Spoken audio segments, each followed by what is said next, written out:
A few weeks before Easter, I got a call in my office from a staff person up at the post-acute rehab center just up the hill from the hospital here in Ashland, saying that there was a patient there who needed to see a pastor.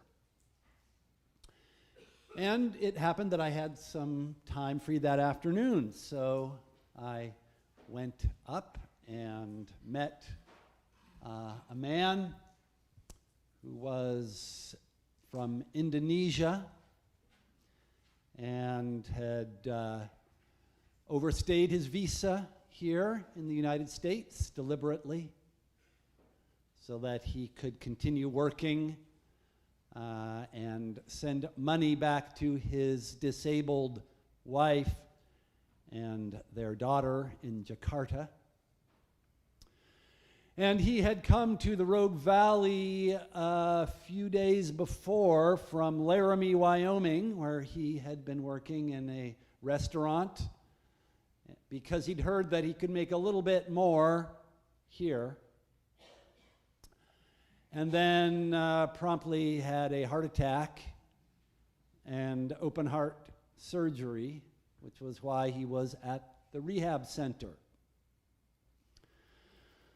So I spent some time with him and heard his story and prayed with him, and before I left, I agreed that I would wire some money to Jakarta in place of the income that he would not be making to send to his family.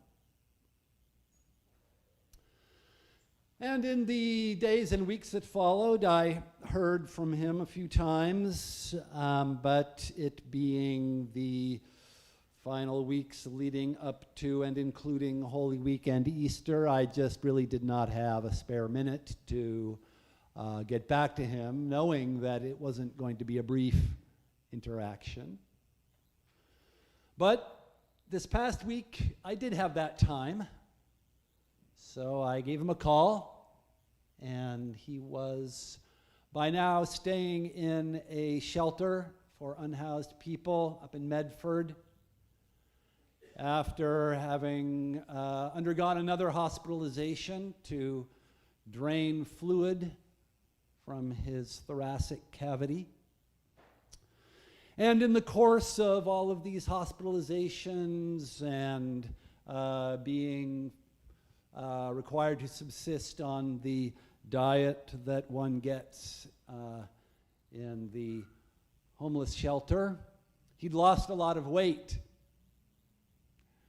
So I met him outside the shelter up there in Medford and took him to lunch at the Mongolian barbecue, all-you-can-eat buffet.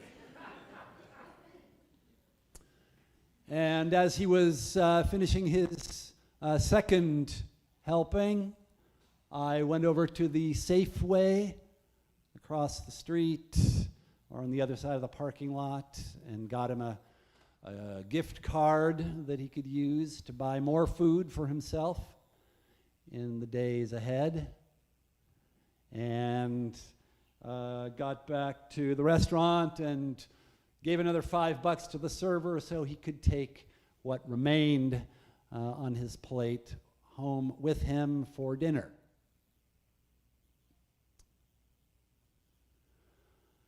Eating together in the New Testament is a powerful sign of our mutual belonging.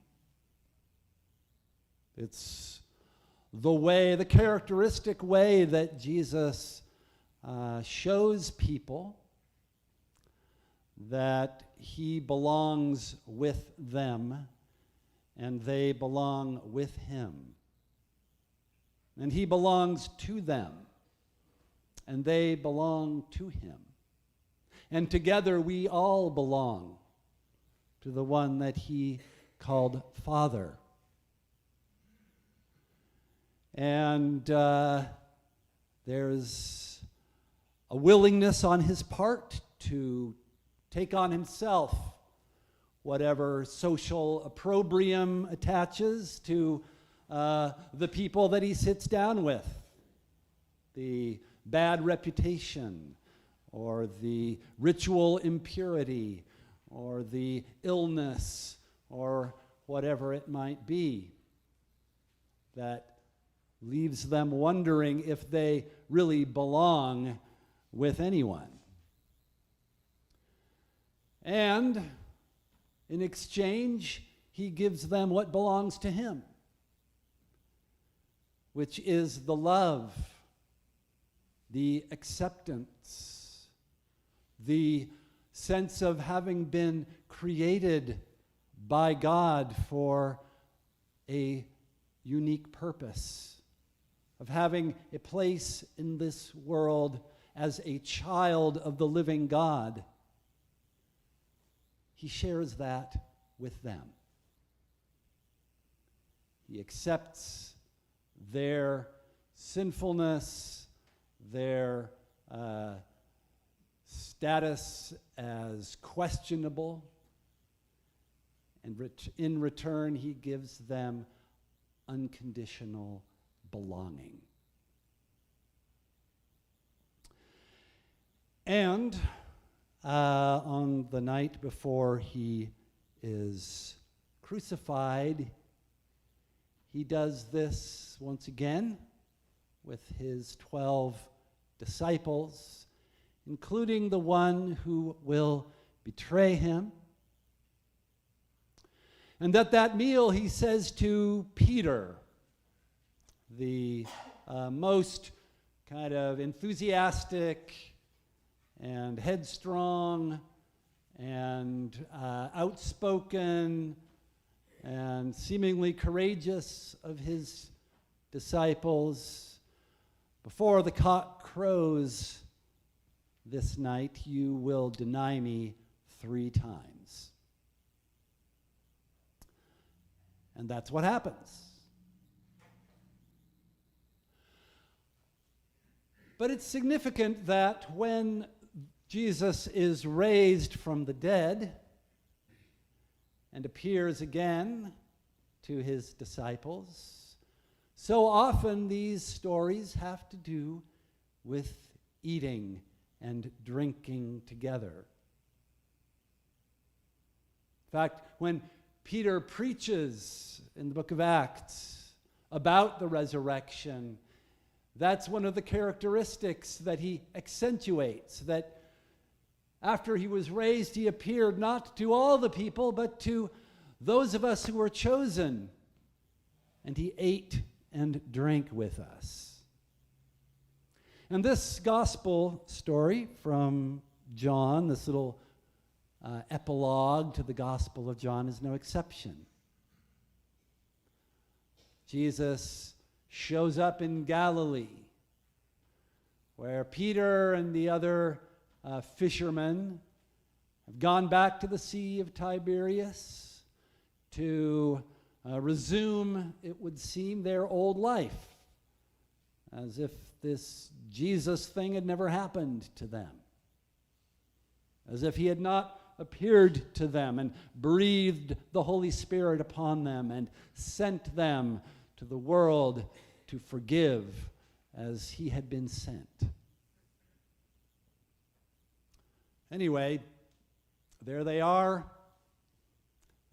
fishing to no avail, and lo and behold, there is Jesus inviting them not only to catch a great harvest of fish, but to join him on the beach for breakfast, for a barbecue. And as if to drive home the point that God has given Jesus back to them to renew and reestablish the relationship of mutual belonging that he made with them when he first called them as his disciples. Jesus asks Peter 3 times, Simon, son of John, do you love me? Do you love me? Do you love me? 3 times.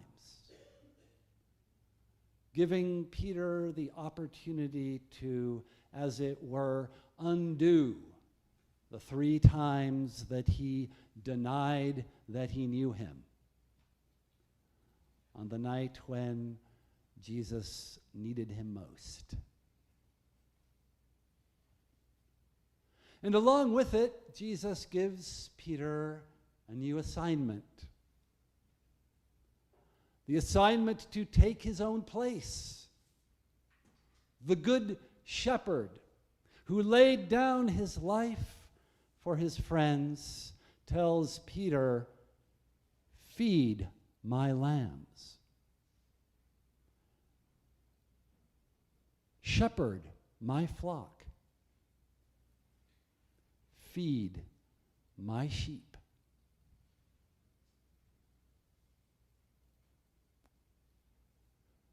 And then he tells Peter that not only will he share his calling, his ministry, his summoning stranger and friend, Jew and Gentile, to eat together in a new kingdom of mutual belonging that excludes no one, that indeed includes all of creation, feasting together with the risen Christ at the table of the Father. Jesus also tells Peter that he will be like him. He will belong to him as Jesus belongs to Peter in his suffering.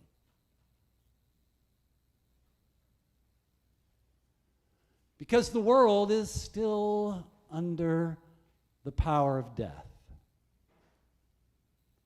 And though the risen Christ is in our midst, though he summons us here to this sanctuary every week to eat together the feast of the resurrection, the feast of our mutual belonging to one another and to God. This meal on the table is not just bread and wine. It is also flesh and blood. It is not just the heavenly banquet of the risen Lord, but it is also the supper of the Lamb, the one who was sacrificed for the sin of the world, the one who gave his life for our liberation from death. As Ananias hears in his vision of Jesus telling him to go and see Saul of Tarsus in the house of Judas and to lay hands on him and give him the Holy Spirit. And I myself will tell that man, that one who has inflicted so much pain and agony and anxiety upon your community, I myself will tell him how much he is to suffer for the sake of my name. Because our feasting with the risen Christ is not a ticket to a life free of struggle, free of suffering, as if the final victory has already been won. It is a meal to remind us of the one who died for us, so that in his life, empowered by his Spirit, nourished by his grace, we may go forth to a world that suffers. We may go forth to meet those who hunger desperately for kindness, for compassion, for understanding, for generosity, for love and belonging. We are sent to follow him who laid his life down for us and for them, sent in his name, not magically set free from suffering, but sent in the suffering of Christ to a suffering world to invite that world into belonging. A belonging that cannot be killed. A belonging that sin cannot mar. A belonging that enmity and misunderstanding and greed and hostility cannot break, because it comes from God, from the creator of all things. All creatures belonging together, singing together in praise to the Lamb,